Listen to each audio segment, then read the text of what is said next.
start. So, good afternoon, everyone. And I want to wish everyone a happy holidays, by the way. And of course, this is our last meeting of the year. We've had a great year, a lot of successes. I have not gone through a list of everything that we've accomplished, but we have done a lot.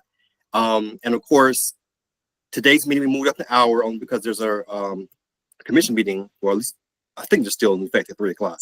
So that's why it's a little bit earlier this time. But going forward, our meetings will still be at 3 o'clock. Yes. Starting in February. Of course, we meet bi-monthly. So we don't have a super packed agenda, but we do have quite a bit to cover within an hour. So I think we should probably go ahead and get started. And Amy, I guess I'll let you introduce our guest presenter. Yeah. Okay. So today we are welcoming Megan Fink, and she serves as a partnerships and policy manager at the North American Association for Environmental Education. She is passionate about people-centered conservation, connecting communities to their local environment through meaningful, inclusive engagement, and creating a just, sustainable future for all. She's been working in the field of environmental education for over a decade and has built enduring working relationships across the Chesapeake Bay and the Mid-Atlantic region. Megan has designed programs that inspire participants to act on behalf of their local natural resources, and that enhances their understanding and connection to the natural world through compelling educational experiences. So welcome, Megan. We're really excited for your presentation today. We're gonna be learning about the Climate Education Policy Toolkit.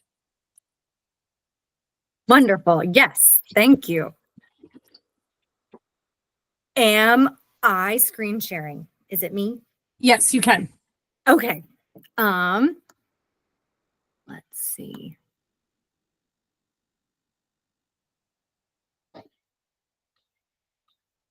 Okay, let me make sure I get this into presenter mode. Apologies, I wasn't sure if these slides were going to be embedded. File.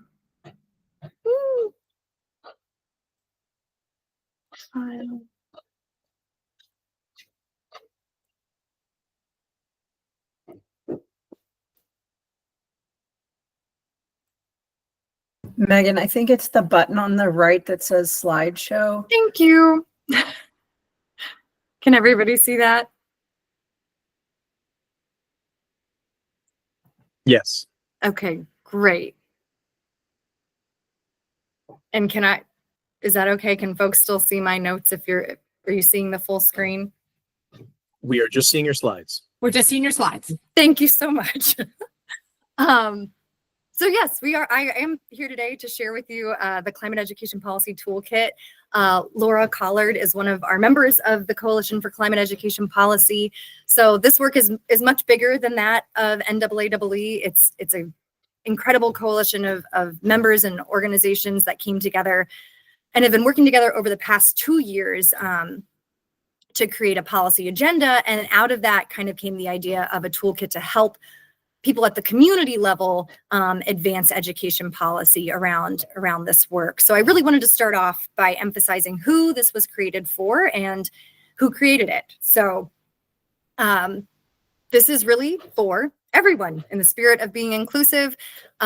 We wanted to meet people where they were on their climate education policy journey. So whether you're a seasoned advocate and professional who meets with your legislators on a regular basis, or you're a student or an educator who's new to this, it was really designed to make sure that it would be approachable to anyone, no matter where they lived, and started you off by really understanding where your community was too, so that you didn't jump ahead and you met your community where your community was as well.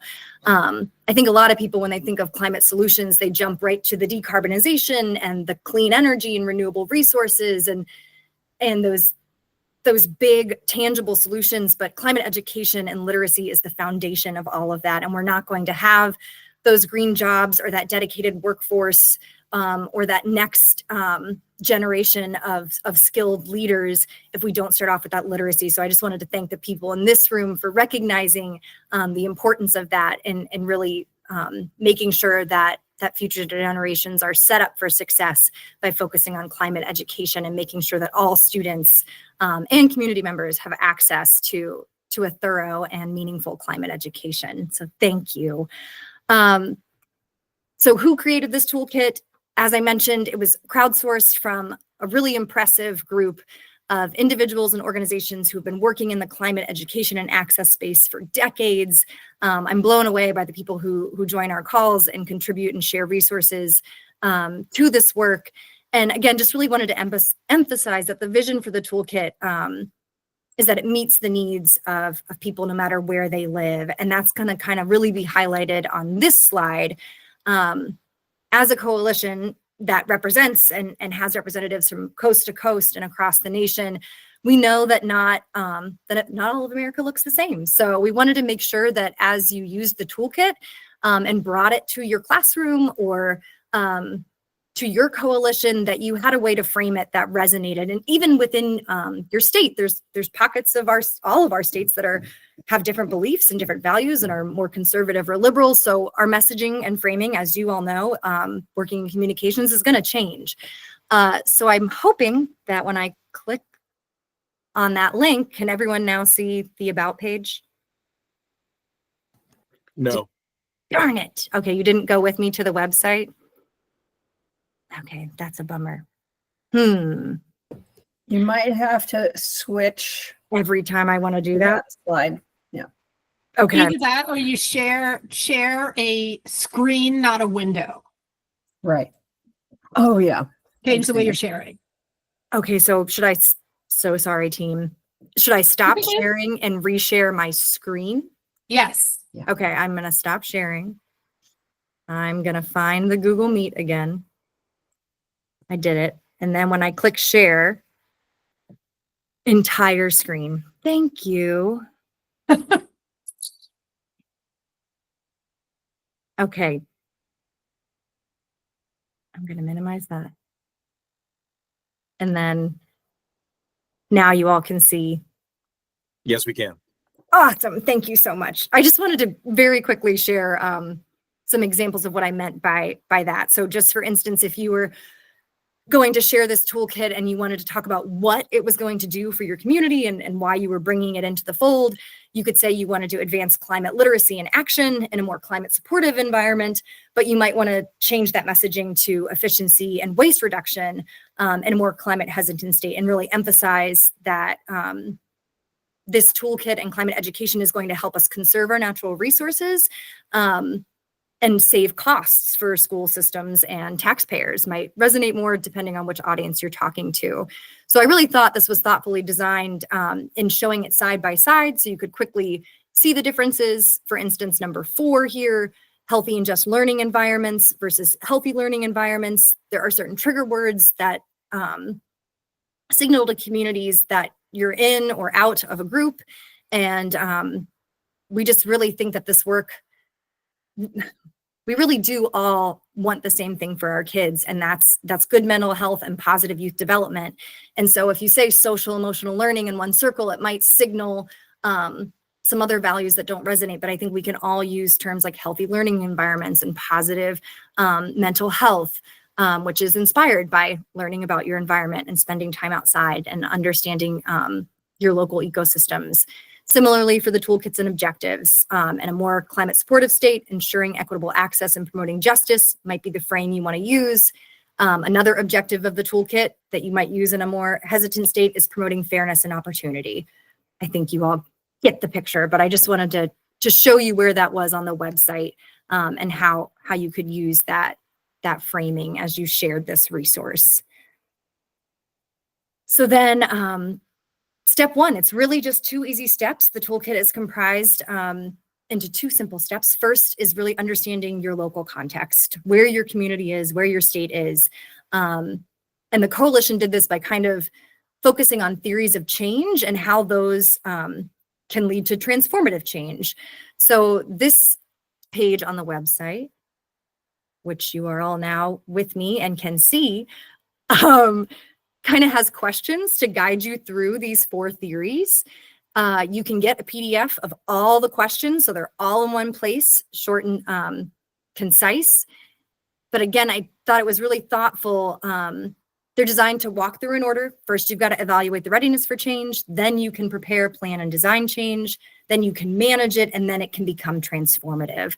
But I just thought this was really smart that the coalition thought about climate policy and education in kind of two different realms, and has people at the beginning of this process thinking of climate policy in your community by thinking of the social and cultural issues, the environmental issues, and the economic issues of your local community, so that you can really assess the distinctive and unique characteristics that make up the place where you live. So, for instance, if you're in a low-lying area like I am in Annapolis, Maryland, you're going to be more worried about sunny day flooding and issues of sea level rise. But if you're in the mountains, you might be more concerned about whether you're going to get enough snow to have your tourism industry function properly. So thinking about the industries that make up your community, the ecosystems that make up your community, and then those cultural values and how they tie in, these questions kind of walk you through creating that. And then thinking about education, where is your state already? Who sets your education policies? Is there existing curriculum? Does your community have a climate action plan?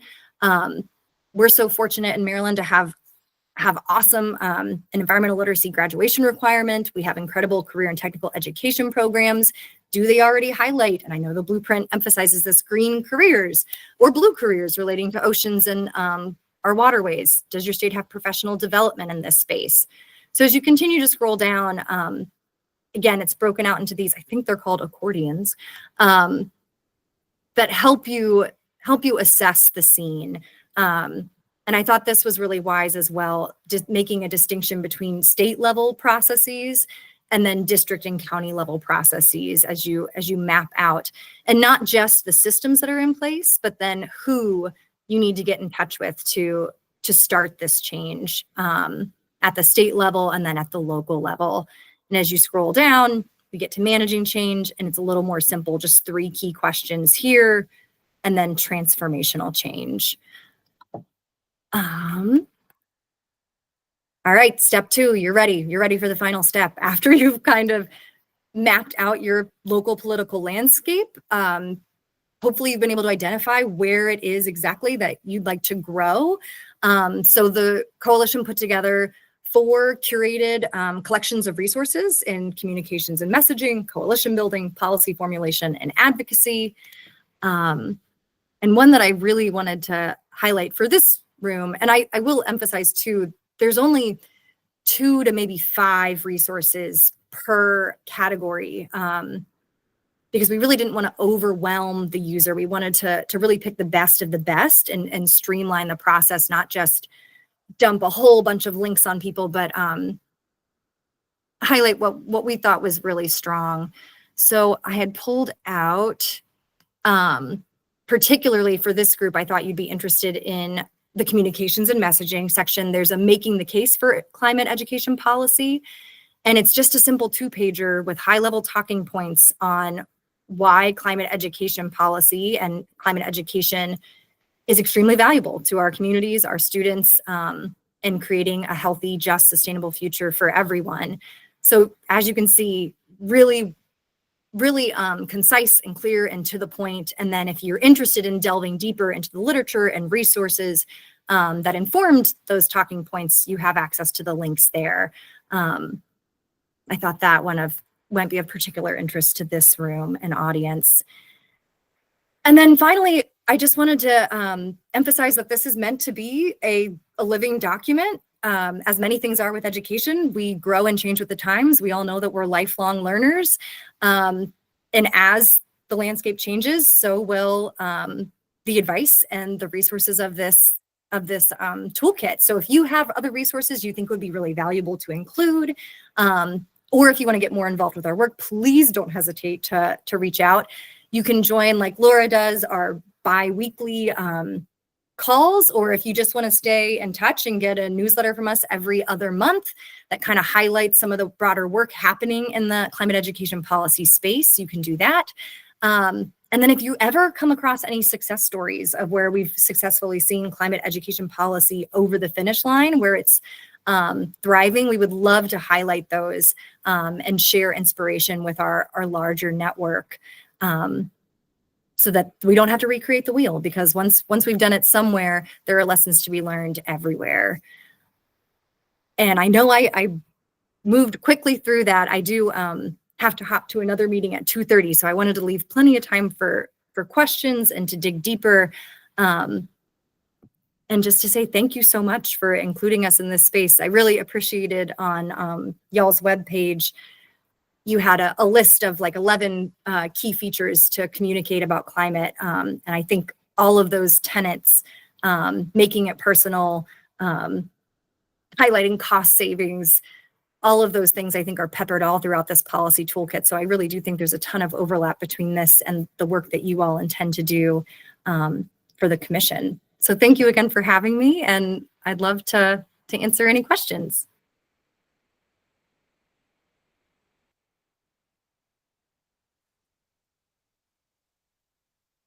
Great presentation, Megan. Any questions from the group?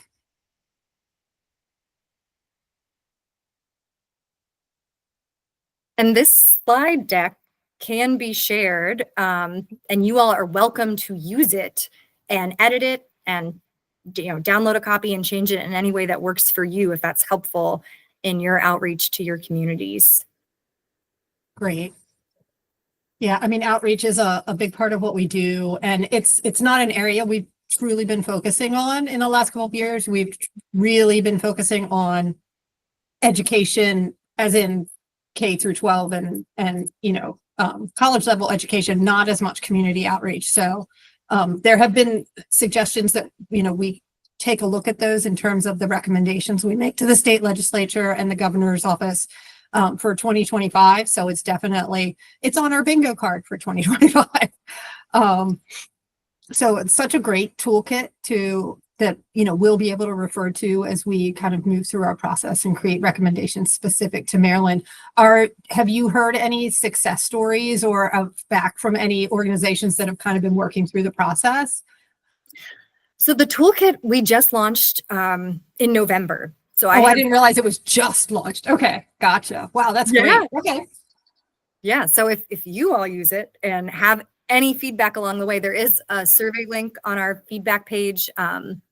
It's like 3 questions. So if you see any snags or any glaring things that we're missing, don't hesitate to let us know. Looks like Laura has a question. Well, it's more of a comment in terms of use and what we might do. And Megan, thank you for having looked at what we've put together on the website, and then, saying that there are some synergies between the policy document and the and ECO. I think that as our work with Teach-In, builds, that then there's more opportunities actually for districts to look at that climate, climate education policies. So I think if we're prepared to be in those discussions and have the resources available, and I do, that I think that could be helpful. Absolutely. Great. Any other questions? I have one more, sorry, a comment and a question, another comment question.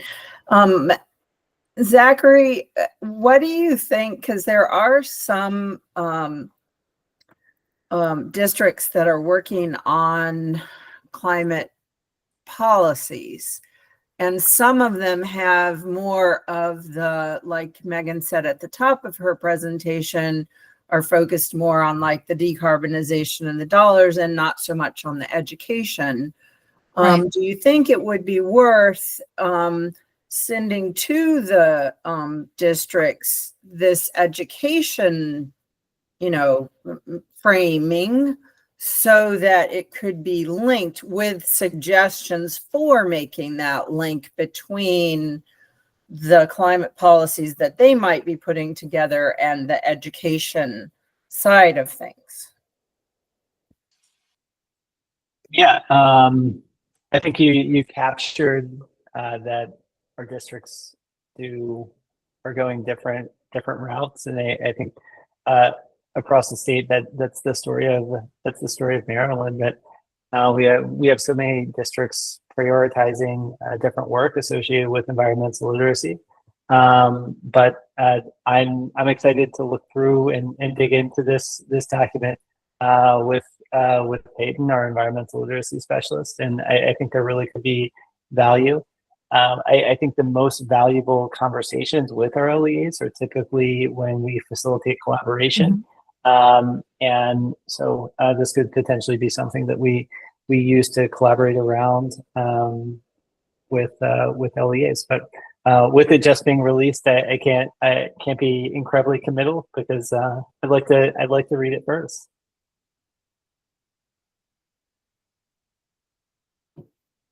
Yeah, and if NAAE or we can ever come back and provide guidance at a more granular level, at district level, we're happy to support our districts where they are and making the connections between climate education and green careers and a sustainable future for all. Yeah, Zach. Just a question, and this is kind of a handoff to Laura as well. Are you going to be presenting at the Mayo conference this February? Yes, yeah, we're gonna do a full hour workshop on this where we'll really dive into the nitty gritty and have a chance to kind of answer some of those questions for ourselves and explore the resources more thoroughly. So yes, I will be there to talk climate education policy. And Zach, I hope to see you at the Environmental Literacy Forum even before that in early January too.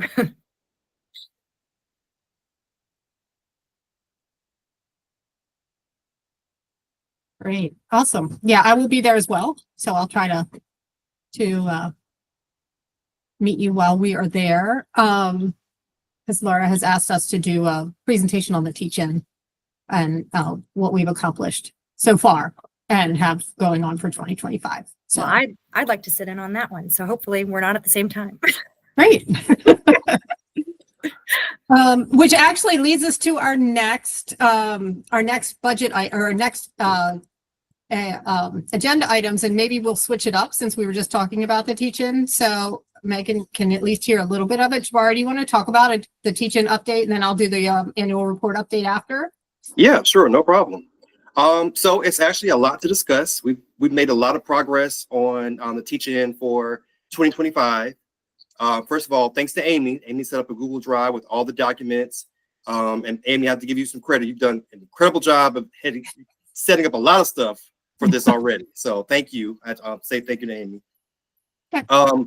With the help of one of our members, Donald Bell, we drafted responsibilities for the school system champion.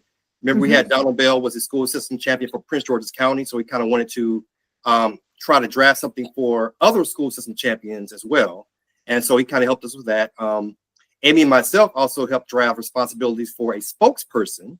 And the good news is we actually did reach out, and we believe we have a spokesperson. I think it's pretty much set in stone. Yeah. And Brittany Rigdon is her name. She teaches landscaping and horticulture production in Cecil County. We had a discussion with her. She's very passionate about it. She's excited about this, being a spokesperson. We kind of talked to her about some of the things that we expect. Of course, we're going to be flexible around her time, but she has agreed to meet with us. She also serves as the co-advisor, I believe, for the Future Farmers of America and a Region 5 coordinator for Maryland Future Farmers of America, and well as the Board of Trustees. So she has a lot of experience and background in landscaping, horticulture. She has a very strong background in agriculture as well. So she's going to bring something a little different than our spokesperson from last year, which of course had more of a health and wellness background. So we're excited about Brittany Rigdon. Of course, maybe we'll have her to join our meetings soon.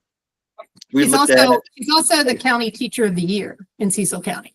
How can I forget that part? Thank you. Yes, that's the big one. She is the county's. Thank you, Amy. I'm sorry about that.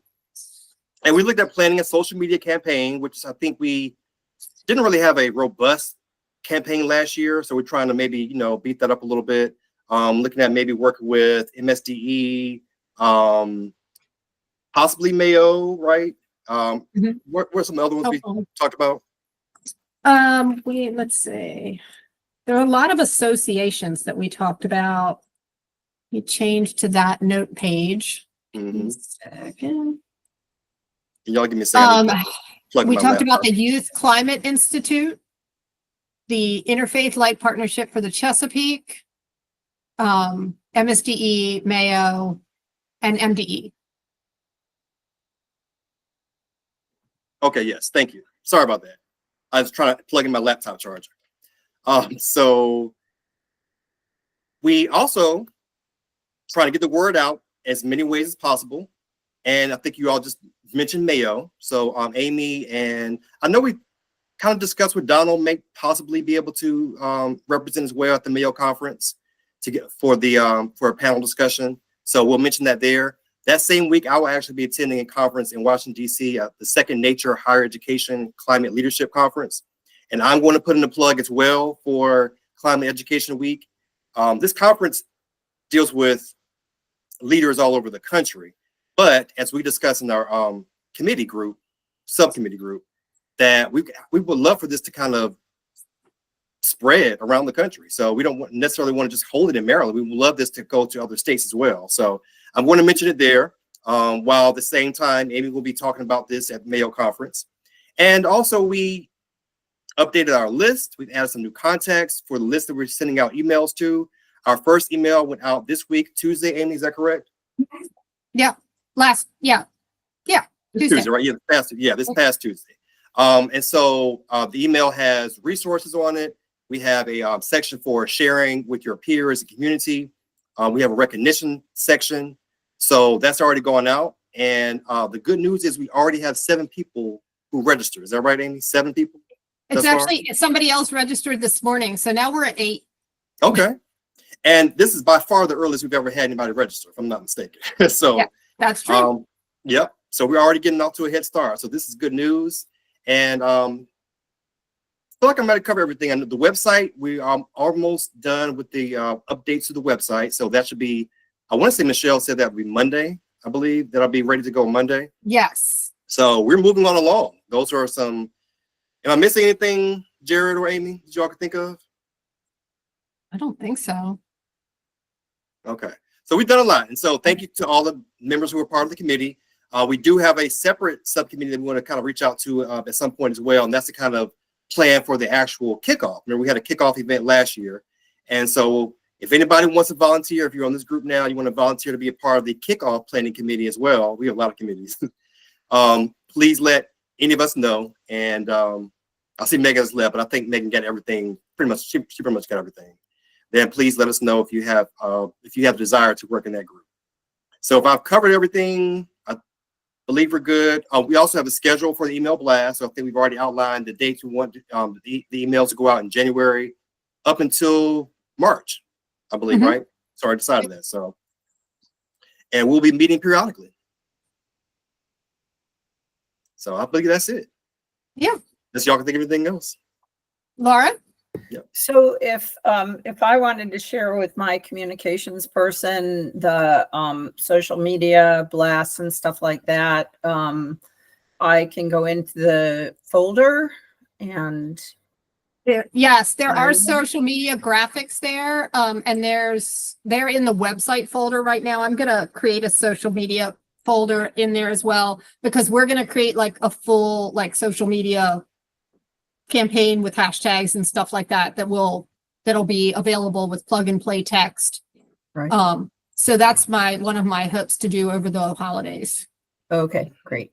Yep, because then also like if she has or I have the calendar, I have to feed it into a form, but I can do that and then it can just automatically kind of go out to our network. Awesome. Great. All right, Amy, I guess I'll turn it over to you then. Okay, so I was gonna just update everybody on the annual report. The 2024 Maryland Commission on Climate Change annual report is live on our website. It is full, yes, Jared, we are celebrating. That was quite a fire drill. We got through the final recommendations last Thursday at 4 p.m. and the report was live within 24 hours, which is amazing. It's also fully accessible, which is something that I feel is very important for the commission to ensure that our communications are fully accessible to anybody that has a disabilities that's using some sort of a screen reader or anything like that. The report is, the press release for the report went out on Tuesday and has been distributed to the media. And we are working, and we'll be talking about this at the next meeting, on scheduling the webinars. Right now, the talk is to have 2 webinars because there are 8 working groups. So splitting them into 4 and 4, to have like a part 1 and a part 2 webinar to talk, to basically present those recommendations, summarizing them to the public. So that's the update on the annual report. And I saw Tristan had her hand up. She said it Nope, was- sorry, just pushed the wrong button. Thanks, Amy. Oh, okay. All right. Any questions on the annual report? It's a big lift, but it always happens at the end of the year. All 3 of our recommendations did make it in. Recommendation 1 got heavily shortened. Recommendation 2 was pretty solid. They took the funding out of both of them. And recommendation 3 went in as is, and we are already working on the recommendation 3 was on the mayor, permanently declaring a week in April as Maryland Climate Education Week, and we will be reintroducing our legislation in the legislative session. Delegate Stein is ready to move that forward, so that one is already in development. And the only change was just the actual week. I think initially we were wanting the first week of April, so we kind of let that open Yeah. at this point. And we need to consult with Delegate Stein on that because we have to watch out for Easter too. And I almost feel like you need a little flexibility in there because of the spring Yeah. breaks and things. So we'll talk to them about that. Yeah, agreed. And by the way, Jerry put up the link to the annual report in the chat. So thanks, Jerry. And then let's see. Oh, the next item was coordination with the Science and Technology Working Group. So the Science and Technology Working Group has reached out to us to ask us to coordinate with them. Jabari and I are planning to attend upcoming meetings to find out more of what they're looking for, but they did originally have several education-focused recommendations that they ended up taking off the table.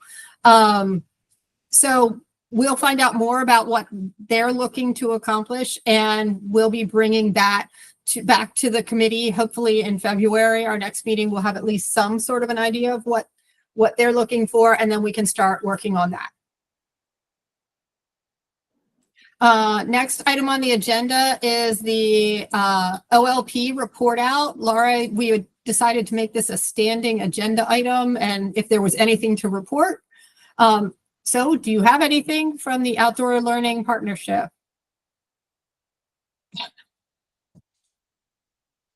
Gotta come off mute. Do you want to go ahead? Zachary, MSD and DNR are the co-leaders of that. And Zachary, Mhm. I am always happy to say something. And before you say anything, I'll just say it was an excellent meeting. And then I'll hand it over to Zachary. All right. Well, I appreciate the introduction there and agree. So back on, I think big updates back on November 22nd, we had our leadership meeting. So we had a tremendous amount of agencies and members represented, including State Superintendent of Schools, Dr. Wright, Secretary Kurtz from the Department of Natural Resources, and leaders from MDE. And so I think that was kind of the send off into what is going to be our first big year of a full partnership. So we've initiated our working groups. We're working with DNR and the Governor's Appointment Office to have all of our appointments finalized, which has happened. And then going into 2025, we're initiating the working groups, which will each have co-chairs similar to the MCCC structure, and really looking forward to learning more about those working groups that are going to be operating as communities of practice, and so more to come. What can you tell us what the working groups are focused on or how they're broken down? Just curious. Yeah. So I'm going to get you the website. 1 second. Sorry. Oh, no, totally fine. I can do that, Zachary, if you want, and put it in the link. You can put it in chat. Yeah. So there are 5 working groups. So environmental and climate literacy, college and careers, access to nature, school sustainability, and we're currently working through our networks working group that was initially identified. We're kind of talking now about what that looks like, just because we have a large number of folks that have selected those other 4, and 2, just in terms of networking, it's kind of a question of like, is that a separate working group or is that something kind of ingrained throughout the partnership? But those are the focuses. Those come from the executive order that was signed last April by the governor. So we're giving a lot of license to each of those groups to define the work that staff from Department of Natural Resources and Maryland State Department of Education are going to be supporting and doing all the legwork to ensure that those working groups can be effective in their respective areas. That's great. Yeah, so really excited. I think there's a lot of excitement around it.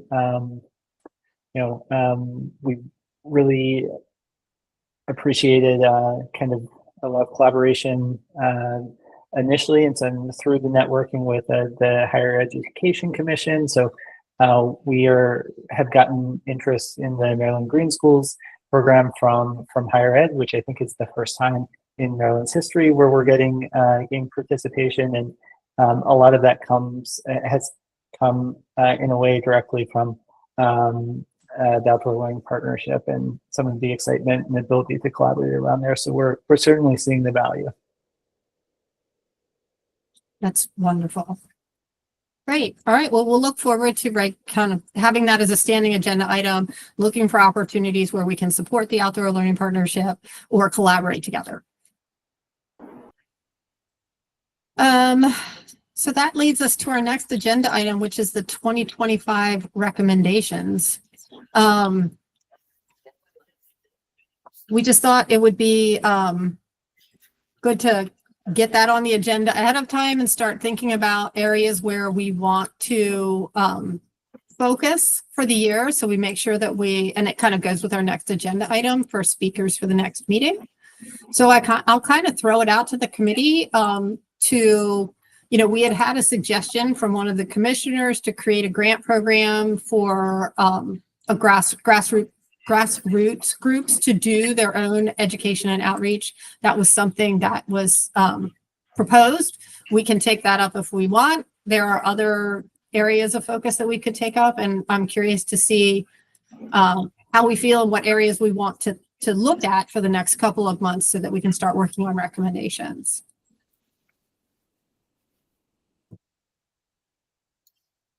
Anyone? Wayne, let me also point out, just so the group knows, we do want to have these discussions at every meeting from now on.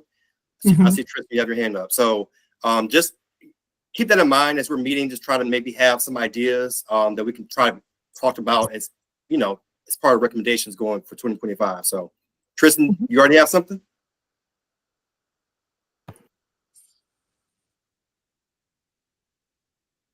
You there, Tristan? We can't hear you. Yes. Oh. Yes.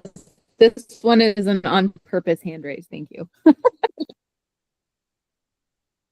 the recommendation just from last year, it feels like, oh, can we get a breather? But I'm much happier to have lots of little conversations leading up to it than a big rush toward the end of things. I'm wondering Yeah. if there's any interest from the group on reviewing recommendations that didn't make it through and updating them to try and keep pushing some of those needs forward. Now, do you mean specifically for eco, or you mean the entire, all the working groups? Yes. Specifically for us. I think all of our recommendations have gone through with edits. Well, for this year. Yeah. So I'm not sure we have Amy. much to go back to. Go ahead. Excuse me. Wasn't there something that you said, like when they took the dollars out of the recommendations because there needs to be follow-up with legislation, or there was something about the recommendations to the MCCC wouldn't have funding attached to it, but that funding could come another way. Or maybe I misunderstood that. We make the recommendations, and we made recommendations with funding associated with it. There were lots of concerns about the funding. One specifically is that the state is having a funding crisis right now. So that's just, situational awareness here in Maryland. The legislature is working with a funding crisis. We're asking for more funding. In one case, we were actually asking for a portion of funds that another group was proposing to collect. And even that really wasn't welcomed wholeheartedly. So our experience so far has been anytime we've asked for funding, specifically, it's been a no-go. I don't know if we can break through that. I will say that the commission struggled this year with recommendations. Specifically, there were so many because there were double the number of work groups. And the evaluation process was kind of all over the place because there were a lot of opinions. And they ended up having a lot of extra meetings. I'm expecting the commission to give us some more constraints in how we recommend things for this year so that they can better manage what's coming in, I think. So we don't have that yet, but I think that's coming. I think that for now, we really want to think about what topics are not necessarily a recommendation that we want to make, but a topic area where we think we could make a difference. So again, a grant program, any kind of grant program, that's a topic area, right? I mean, we would need to learn about grant programs and how they're managed before we would even suggest that. Something along those lines where it's something, when we make the recommendation, we want to have facts behind us. So we'll need to be able to have speakers come in and inform us, do some research before we make those recommendations. And that's the area that, we want to kind of talk about or, look for in the future. We're looking for those ideas right now.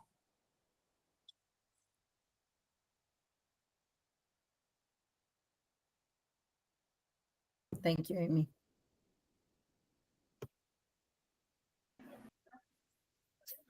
I think one of the ideas also that came up, I want to say maybe from the commissioner herself, was to do a little bit more collaboration with other working groups, which is, like Amy mentioned, one of the things we plan to do with the science and tech working group. Yep.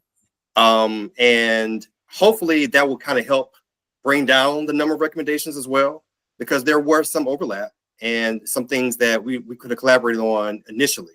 So hopefully that's will help with the recommendations, because how long is this the report is how many pages? Several pages, a lot, because we have so many working groups now. Yeah, it was about 30 pages long this time. It's growing every time. I know. Kudos to you again, Amy, for that. Thanks. So yeah, that's one thing we want to try to hopefully do is next year is kind of work together and do a little more collaboration. So Yeah, and Tracy, go ahead. No, I was wondering, did we answer Tristan's question? I see, you're saying, do we need anything additional as far as support, Tristan? Oh. Yeah, I'm just thinking about like, okay, now that we've put these recommendations through and great, they've been accepted, like, what's our phase 2? Like, I would rather see us grow a recommendation or a program policy, whatever, rather than starting on something new in addition. Does that make sense? Yeah, it does. And that's actually part of what we did this year with recommendation 3, for instance. You know, last year, I keep saying last year. Well, yeah, last year we had a recommendation about Climate Education Week, and this year we kind of, since we went through that first phase, we kind of added that on to another recommendation for this year, because we've already got to the first part. It did pass the House. Now we want it to be, you know, we want to pass full legislation, the legislative body, so that it can become law. So yeah, that's kind of what we're looking at. And for recommendation 1, probably it could be the same thing. We'll see how far it goes, and then from that we could possibly amend or modify the same recommendation. What do you think about that, Amy, or even Chris?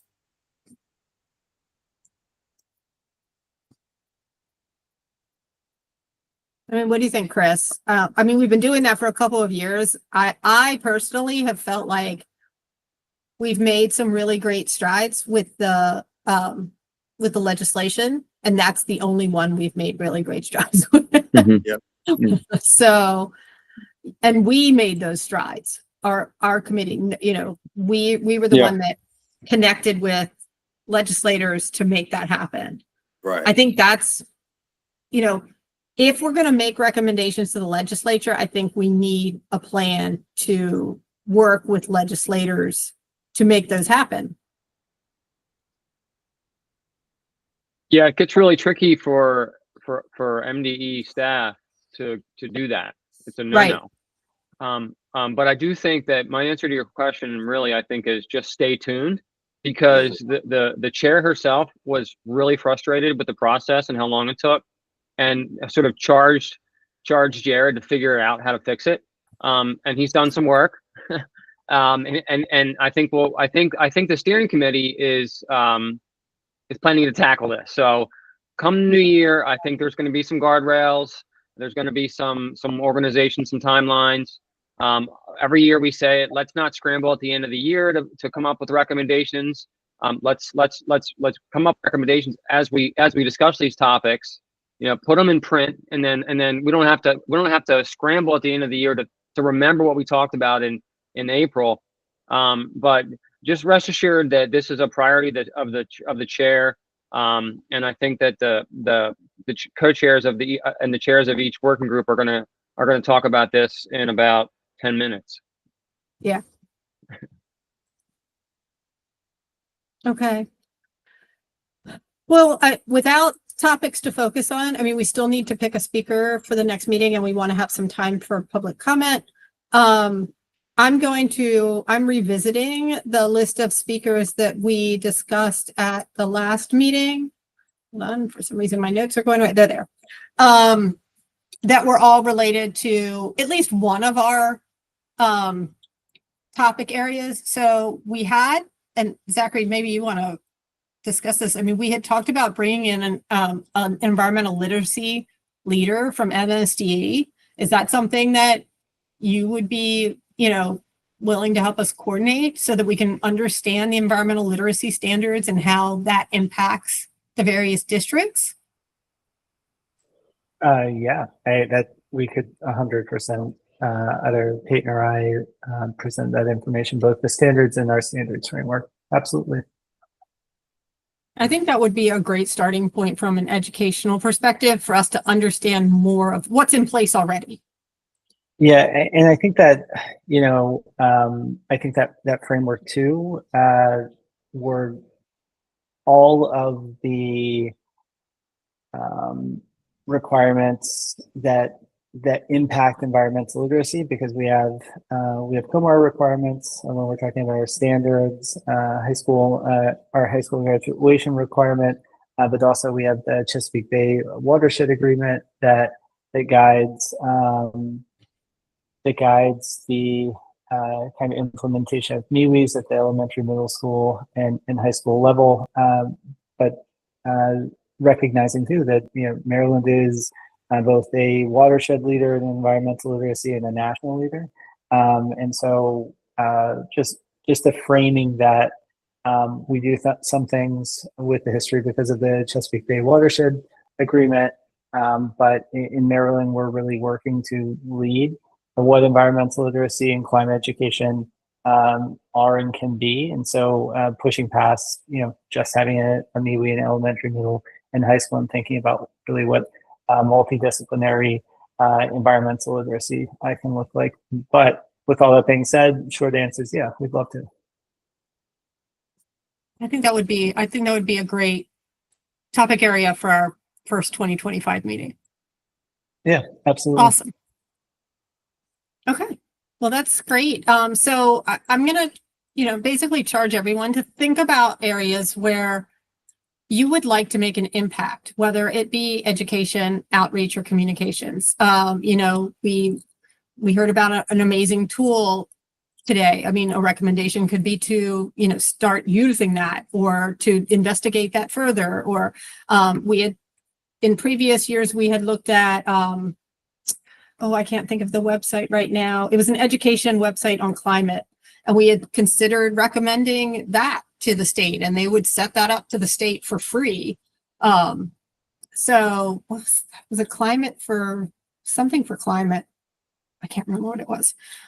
So think of areas where you think that change is needed, especially an area where a state agency, the legislature, or the governor could make a difference. Yeah, Laura. There are a couple of organizations. One is former Secretary of Education. His last name is King, and I can't remember his first name. But anyway, that organization has a lot of climate education tools and resources. And then NOAA also has a huge climate resources, education resources kind of database that they share as well. And so whenever, Amy, somebody says like maybe we should put together a database, I'm like, well, I think there are already a couple of really good ones that are vetting, sources and resources. And I think just making sure that people have access to those is really important. And maybe it's even just on our website, the ECO website, there's like, here's a list of really good resources and how you could use them and that kind of thing. Anyway, it's just a comment, and I'll look up the other organization. It may actually be the same one you're thinking of. But I think the other thing that's on my mind is just like with the new administration, how important I think this work is going to be. And one of the things that I heard recently from Senator Van Hollen at an event that I went to, he said, Maryland has policies and direction and a governor who supports all of this work that we're doing. And so I think it'll be really important for us to keep putting things forward and keep putting messages forward that say these are things that can support climate education and environmental literacy in Maryland, so that because there's going to be a lot of noise, I think. And so I think that, there's space for good and for the good work that is going on here. Great. That's a really great point of view, Laura. Thank you. Any other discussion points before we move on to public comment? I did put 2 suggestions in the chat. Yeah, I saw one. Let me go get the other one. It was environmental. The one that I saw was environmental fees allocated to education. So that's a suggestion for how we could get money for our Funding. work. Yeah. The speakers, Donald Bell could give an update on the PGCPS climate plan. I think that would be excellent. And then I think Peyton or Zachary could do another one. Zachary, if you do January, maybe you could do March on the Green Ribbon Schools, because that also has, that's the federal program that comes out of U.S. Department of Education, and Maryland participates in that and has some really excellent schools and school districts that have been awarded that recognition of Green Ribbon School. So I don't know if this group has had a presentation on that in the past, but there's some cool stuff, and it's kind of a cool framework as well with the 3 pillars on that Green Ribbon. Okay. Great. All right, I've written those down for a future. And let's open this up for public comment. Are there any public comments? You feel free to use the chat or come off of mute with any questions.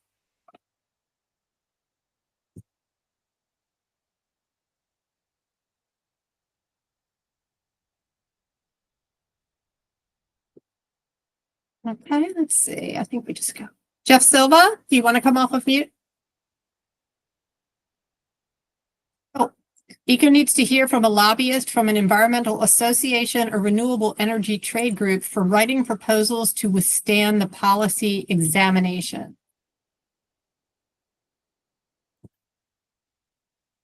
Yeah. Guess Yeah, go what? ahead, Jeff. I was Yeah. there when your policies were, or your proposals were being examined by MCCC, Mm-hmm. and it seemed to me like you were, I'm going to get off of visual. My connection is not good. Okay. Will save the bandwidth for what I have to say, please. Mhm. Can you hear me? Yes, I can hear you. Fine. All right. As I was saying, I was Jeff, you're really cutting out now.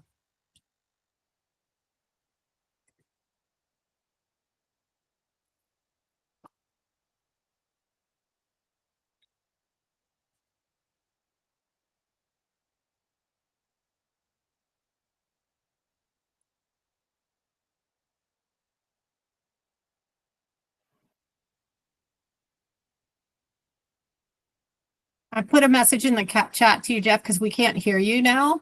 If you'd like, you can submit your comment to Jabari and I or Jared via email, and we can share it with the group or read it out next time.